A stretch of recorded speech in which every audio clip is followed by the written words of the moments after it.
Olá pessoal, vamos começar agora sobre a avaliação dos pacientes idosos em relação a quedas. Então, o primeiro componente da história que eu preciso avaliar é se o paciente caiu e quantas vezes ele caiu no último ano.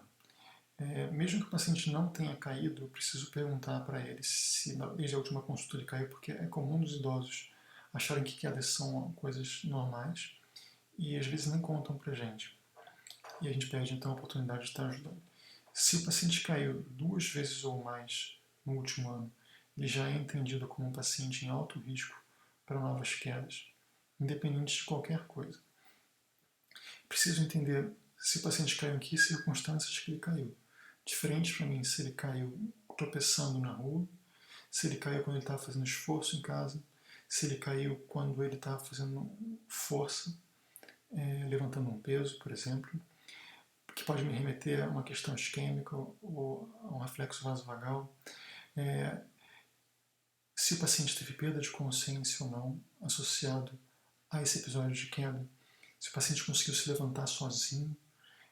Essa última pergunta é importante, porque os idosos que não conseguem se levantar sozinhos após uma queda têm um risco maior ainda de cair e de se tornar dependentes funcionalmente de outras pessoas a partir disso, porque lhes faltou condições sequer para levantar. Então, esse é um paciente que, se não tiver ninguém em casa para acudir, fica caído durante dias ali. E, eventualmente, inclusive, pode morrer. Tanto é que uma das perguntas que a gente faz na avaliação geriátrica ampla é se acontecesse o paciente ter uma doença aguda, ou, por exemplo, se ele caísse em casa, quem normalmente estaria lá para acudir? Na história ainda, eu preciso rever os remédios que o paciente está tomando, com uma ênfase em remédios sedativos, hipotensores e hipoglicemiantes. Preciso rever as comorbidades que o paciente tem, se elas estão compensadas ou não. Avaliar se o paciente é portador, nesse momento, de algum quadro agudo que esteja descompensando o seu quadro geral. Eu preciso avaliar a visão do paciente e perguntar especificamente há quanto tempo que ele passou no oftalmologista. Sendo que eu sei que, idealmente, os idosos devem passar cada no máximo 2 anos no oftalmologista. Se o paciente não tem nenhuma doença que predispõe à doença ocular, tipo não tem hipertensão, não tem diabetes, pode ser cada 2 anos. De outra forma, cada ano. Agora, se ele tem uma dessas doenças, cada ano ele tem que precisar de uma consulta oftalmológica. Em relação a remédios, eu dou uma atenção especial para os sedativos, e aí entram os benzodiazepínicos, os agonistas de receptores benzodiazepínicos, qualquer remédio com efeito anticolinérgico. E certamente vocês já viram idosos que tomam Dramin para dormir, que acaba tendo um efeito sedativo excessivo que contribui para a queda. Antidepressivos, anticonvulsivantes, opioides, antipsicóticos, qualquer remédio que deprima o sistema nervoso central, que diminui ainda mais a velocidade de processamento do paciente idoso, acaba incorrendo num risco maior de queda. Nós também precisamos olhar os remédios que têm risco, que são associados a risco de síncope. E aí nós temos os antipertensivos, e é importante lembrar que muitos idosos usam antipertensivos em doses excessivas, porque no passado ele precisava daquela dose, hoje ele pesa menos, ele tem menos albumina circulante, e por causa disso ele acaba tendo níveis séricos mais elevados dos antipertensivos, ou desenvolver insuficiência renal. E isso tudo contribui para a toxicidade desses remédios, para que o paciente fique hipotenso. E lembrando que o tratamento da hipertensão arterial no idoso, isso precisa ser individualizado. Não adianta manter o paciente com uma pressão baixa e esse paciente caindo. Os estudos que foram bem sucedidos no manejo de hipertensão em idosos, eles tinham como critério de exclusão de pacientes que faziam produção ortostática importante ou que eram muito frágeis e muito dependentes. Nós temos ainda, enquanto remédios que podem causar bradicardia, os inibidores de acetilcolinesterase, que são comumente usados para tratar a doença de Alzheimer, como donepezila, galantamina e rivastigmina. Os bloqueadores alfa, periféricos, que são usados para o tratamento de hiperplasia prostática benigna. Alguns antipsicóticos com efeito hipotensor, como a clorpromazina e o olanzapina, principalmente em doses maiores. Os tricíclicos e os hipoglicemiantes. Em termos de exame físico, eu preciso, como primeiro componente, olhar como é que o paciente anda. Observar a marcha do paciente. é uma das observações mais ricas que a gente pode fazer para proteger nossos pacientes e para entender o risco deles de queda. E a sua avaliação subjetiva dessa marcha já conta. Se você tem um paciente que vem da sala de espera até o seu consultório, até a porta do consultório, ele vem andando muito devagar, ele vem oscilando, ele vem tendo que segurar nas paredes, o paciente levanta da consulta e já te segura na mesa para se apoiar. E esse é um paciente que tem que chamar a sua atenção para o risco de queda.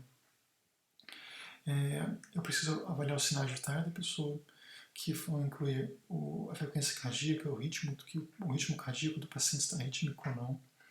Eu preciso avaliar a hipotensão ortostática e a presença de sopros, porque, por exemplo, é muito comum do idoso ter estenose aórtica, que é uma causa importante de síncope nos pacientes de queda.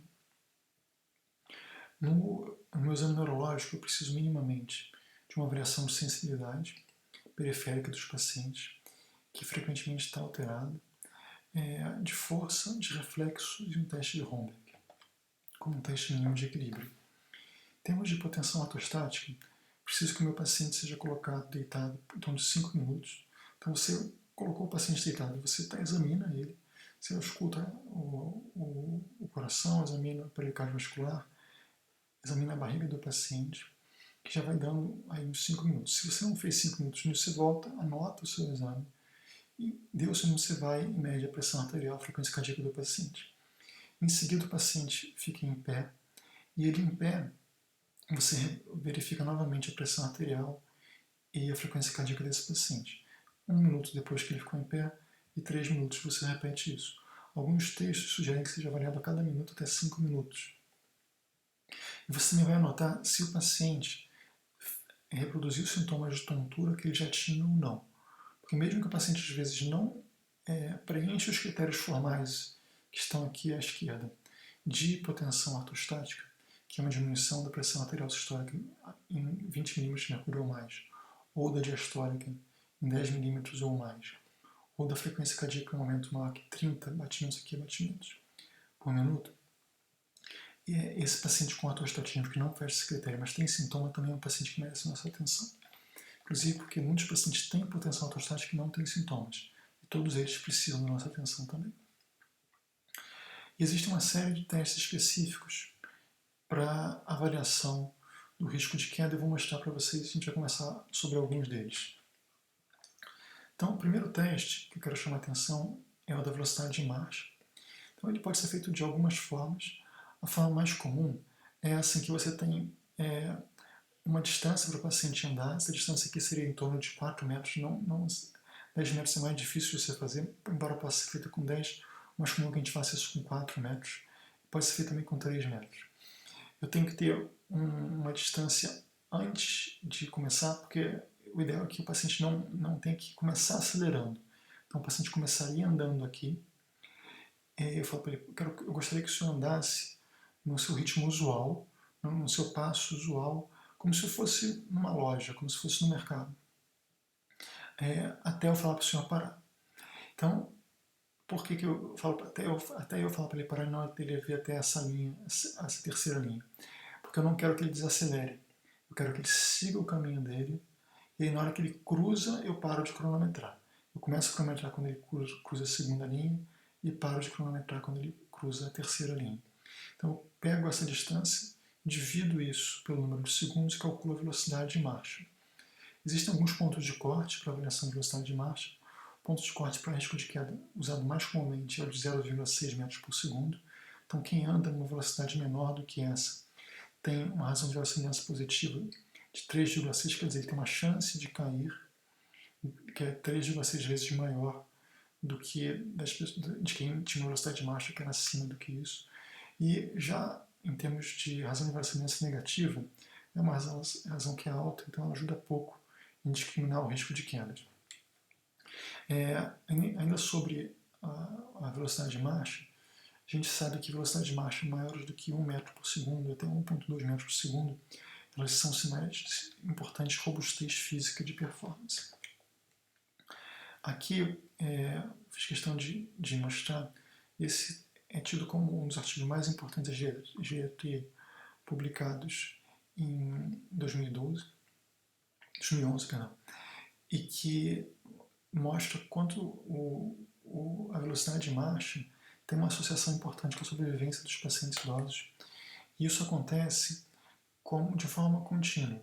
Então aqui eu tenho curvas de sobrevivência para faixas etárias dos pacientes. Então aqui em vermelho, assim, aqui é para mulheres, aqui para homens. Então, por exemplo, aqui são pessoas com velocidade de marcha menor do que 0,6, tá vendo? Então, elas vão tendo chances de sobrevivência. Então, por exemplo, aqui uma pessoa de 75 anos que tem uma velocidade de marcha de 0,6 metros por segundo, a sobrevivência mediana dela, quer dizer, metade dessas pessoas vivem em torno de 10 anos, pouco mais de 10 anos. Metade vive mais, metade vive menos. Se você pega agora uma pessoa de 75 anos que tem uma velocidade de marcha de 1,2 metros por segundo, essa pessoa tem uma sobrevivência, essas pessoas têm uma sobrevivência mediana que é em torno de 17 anos, 16, 17 anos. Isso em relação à mesma faixa etária. O que é algo extremamente interessante e útil, como inclusive um alvo de reabilitação. Outro teste é o teste de equilíbrio em 4 estágios. No primeiro estágio, você pede para o paciente ficar. A ideia é que o paciente fique 10 segundos em cada uma dessas posições. A primeira posição é essa aqui de cima, que o paciente fica com os pés um do lado do outro. Se ele consegue ficar 10 segundos sem tirar os pés do lugar, sem precisar de apoio, ele passa para a próxima etapa, em que ele fica em semi-tandem, que é com o pé um no meio do outro, depois em tandem, um pé na frente do outro. Eu espero que os pacientes que não conseguem ficar 10 segundos nessa terceira posição já são pacientes, em qualquer uma dessas três, já são pacientes em alto risco de queda.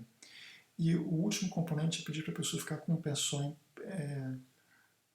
10 segundos, numa base única, e que já é uma prova mais difícil para os pacientes. Mas essas provas são úteis não só porque elas estimam o risco, mas porque elas ajudam o paciente a entender que ele está com algum problema de equilíbrio ou de força nos membros inferiores e que ele tem risco de cair e que ele precisa de fisioterapia e de intervenção. Outro teste que é bastante útil é o teste de levantar e sentar da cadeira durante 30 segundos. Essa é uma... Vocês devem se lembrar do SOF, que o Paulo ensinou para vocês na aula de fragilidade. Então esse teste, ele foi aproveitado do mesmo teste original, que é a bateria de performance física breve. Só que aqui, em vez de eu pedir a pessoa levantar 5 vezes e cronometrar, eu falo, olha, quando eu falar já, o senhor vai sentar nessa cadeira, né? A pessoa cruza os braços na frente do peito e ela precisa se levantar sem apoiar os braços. E você quer avaliar quantas vezes que ela consegue levantar e se sentar dentro de 30 segundos. E aqui na tabela da direita, a gente tem os valores que seriam normais para as faixas etárias para o sexo masculino e feminino. Então, por exemplo, a gente esperaria que um homem de 64 anos fizesse mais 15 ou mais desses movimentos, levantar e sentar. E você conta quando a pessoa levanta, tá bom? Não quando ela senta.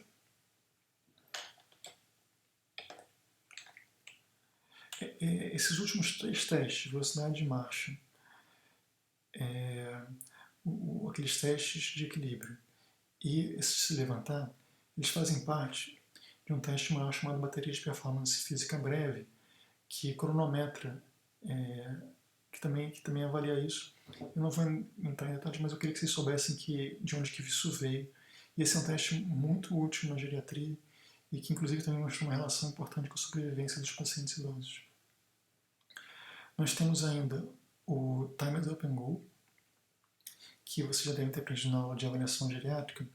O TUG, ele tem textos diferentes falando de pontos de corte diferentes. Então, por exemplo, quando eu aprendi geriatria, o tempo de corte mais usado era de 14 segundos. O Paulo deve ter ensinado para vocês também o ponto de 10 e de 20 segundos, em que 10 seriam as pessoas normais, com mais de 25 seriam aqueles com mais risco de queda, e 10 a 20 seria algo intermediário. O que tem sido usado mais recentemente são esse corte de 12 segundos. A gente sabe que esse corte é associado com uma razão de verossimilhança de 2, então ele aumenta em 2 vezes a chance de pessoas caírem. Uma variação do TUG recente é o TUG Dual Task, de tarefa dupla, que você pede a pessoa, ela senta na cadeira, levanta, anda os 3 metros e volta, cronometrado, só que ela faz isso enquanto ela faz uma tarefa mental, que pode ser, por exemplo, contar de 20 até 1 de trás para frente, ou contando de trás para frente, pulando 3 números. Isso é importante por quê? Porque a gente sabe hoje que a marcha não é um fenômeno automático. Que marcha é algo que envolve também input cortical superior. E aí esses pacientes que não conseguem fazer essa tarefa com atenção dividida, eles têm um risco muito maior. Você vê que tem uma razão de verossimilhança, isso é de um estudo só, né? Tinha um intervalo de confiança grande, mas veja, de 12, então aumentava em 12 vezes o risco da pessoa cair. Uma variação desse teste é aquele em que eu não estou cronometrando, que é o GUG. O Get Up and Go é igualzinho, o paciente senta na cadeira, levanta, anda 3 metros e volta. Mas aqui eu estou mais interessado na avaliação qualitativa. Então, como é que foi a marcha? Como é que foi quando ele se sentou? Ele se sentou estável, ele levantou, ele teve instabilidade, o tronco balançou, ele se senta como se estivesse jogando na cadeira, que é um sinal de fraqueza de membros inferiores também. Então, seria uma segunda avaliação da mesma manobra. Outro teste útil é esse do alcance funcional. Então, esse teste, na forma como ele é descrito originalmente, a pessoa teria que ter na parede uma fita métrica ou uma régua. A pessoa fica em pé, né, na vertical, ela estica o braço com o punho fechado, você anota onde é que está esse braço e você pede para ela alcançar na frente, seguindo essa linha, até onde que ela vai. Quando a pessoa não consegue alcançar 22 centímetros, isso seria associado com um risco de queda bastante grande, porque é um marcador de quanto que ela tem dificuldade de manter o seu equilíbrio estático. Um teste mais complexo é o POMA, que eu não vou entrar em detalhes com vocês aqui, posso mostrar quando a gente fizer a discussão, mas eu vou deixar ele no Moodle para vocês poderem consultar. Não porque eu acho que vocês tenham que decorar isso, mas é porque muito do que eu aprendi de como que eu avalio o paciente em relação à sua marcha, em relação ao seu risco de queda, eu fiz quando eu aprendi a usar o POMA.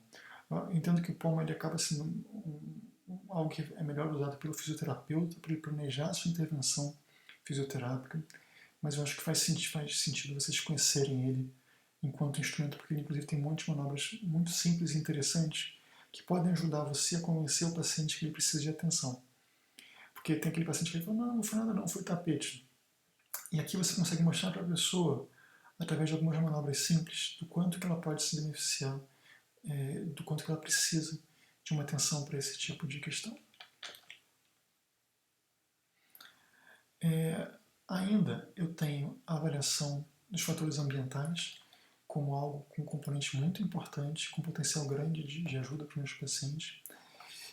Idealmente, isso deve ser feito por um terapeuta ocupacional, que envolve desde a avaliação dos calçados aos óculos que as pessoas usam, a avaliação do calçado, óculos é uma coisa que eu consigo fazer no consultório, mas calçado já é um pouco mais difícil, consigo ver na hora, mas não consigo ver o que ele usa em casa.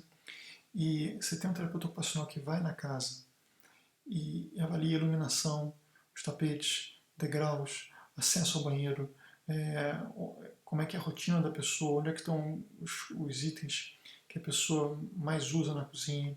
Então isso aqui é uma coisa que a gente também pode conversar um pouco durante a discussão. E com a questão das gavetas, que a gente pode conversar também, que vai ser interessante. Em termos de exames complementares, é importante entender que não existe nenhum exame complementar padrão para pacientes com delírio. Os exames são guiados em função do que você achou na sua história, no seu exame físico. Então você pode ter que pedir um ecocardiograma, né, para o paciente, mas você não pede de rotina o ecocardiograma, você não pede de rotina tomografia de cabeça, você não pede de rotina Holter. Esses exames de rotina, eles não têm ganho suficiente diagnóstico. Agora, eu tenho paciente com alteração neurológica, com uma marcha tipo magnética. Eu tenho esse paciente com incontinência urinária. e alteração cognitiva e suspeitos de você fazer expressão normal, eu vou pedir uma ressonância ou uma tomografia de crânio para avaliar isso. De forma geral, muitas vezes a gente acaba pedindo hemograma, glicose, hemoglobina glicada, ureia, creatina, eletrólitos e função tiroidiana como um painel metabólico, porque essas são questões que são difíceis de eu conseguir detectar só no meu exame físico e que se beneficiam da detecção laboratorial, porque isso são questões que não seriam diagnosticadas e que podem estar contribuindo com mais um fator para o risco de queda do meu paciente. Então, vamos entrar agora na prevenção das quedas. E a prevenção das quedas, ela envolve basicamente pensar naqueles fatores que causam as quedas e tentar promover ações que diminuam as suas chances de ocorrer. Então, o primeiro componente envolve rever remédios, com ênfase nos psicotrópicos, nos depressores sem nervoso central e nos antihipertensivos, nos remédios que podem causar bradicardia e hipoglicemia. Envolve fisioterapia, exercício físico individualizado, que talvez sejam uma das intervenções com maior potencial de prevenção de quedas. E quando eu peço fisioterapia, eu escrevo isso para o fisioterapeuta, que eu solicito fisioterapia para prevenção de quedas, com ênfase em treino de equilíbrio, fortalecimento de membros inferiores. Isso pode inclusive incluir o treino de marcha com dispositivo, porque não basta você passar uma bengala para o paciente tem que treinar a andar com a bengala, senão ele anda errado com ela e acaba caindo. A gente pode inclusive também na discussão conversar um pouco sobre como é que a gente prescreve uma bengala, como é que a gente mede a altura da bengala e que eu olho na minha bengala, qual o braço que o paciente usa. Um exercício que tem evidência científica forte para a prevenção de quedas é o Tai Chi, porque ele fortalece membros inferiores e treina equilíbrio. Existe a possibilidade, que tem sido estudada cada vez mais, de videogames que são Exer Games, que são voltados para diminuir o risco de queda, embora a evidência ainda seja fraca a esse respeito. Mas parece que a aceitação é razoável em alguns idosos. A avaliação oftalmológica. Então, como eu falei, a avaliação a cada 1 a 2 anos. A cirurgia de catarata, a gente tem evidência forte de que para o primeiro olho ela diminui quedas. A cirurgia do segundo olho, a gente não tem uma evidência tão forte, porque ela não alcançou significância estatística. A gente acaba recomendando as 2 cirurgias. E a substituição de óculos bifocais e multifocais, que também é algo que a gente pode conversar na discussão mais tarde. A gente já falou também nas modificações ambientais guiadas por terapeuta ocupacional. E aqui eu reforço, importante, terapeuta ocupacional. Você chega na casa da sua avó e fala, vovó, vamos tirar esse tapete daqui, você nunca vai conseguir tirar esse tapete. Você precisa, o terapeuta vai, ele faz um relatório, ele cria um vínculo com a sua avó ou com o seu avô, e você tem uma chance maior dessa intervenção ser aplicada. Por fim, a gente tem a vitamina D3, que é uma coisa que já foi, a gente já teve mais certeza sobre isso, hoje a gente tem menos certeza. A gente acaba prescrevendo ainda a vitamina D, porque ela é entendida hoje como um hormônio, não mais como uma vitamina só, e que tem uma função não só nos ossos, mas também na função muscular. A gente acaba passando dose mínima de 800 unidades, a gente acaba passando até 2.000 unidades das pessoas de rotina, sem você precisar dosar. Isso ainda é controverso, porque teve alguns estudos recentes que usavam doses muito altas, 500.000 unidades uma vez por ano de vitamina D, que foram associados com risco de queda. E aí nas revisões sistemáticas isso acabou, quando eu colocava esses estudos juntos, você acaba não tendo benefício. Quando você tira esse tipo de estudo, você acaba ainda enxergando esse tipo de benefício. Como a dose que a gente passa é muito inferior a essa, a gente ainda continua passando, embora é importante reconhecer que exista uma maior dúvida na literatura se isso realmente previne quedas ou não. Mas a gente continua tratando, usando isso principalmente no paciente com alto risco, no paciente que tem vitamina D baixa. Tá bom? Então, pessoal, era isso que eu queria conversar sobre quedas. Muito obrigado pela atenção de vocês. Um abraço.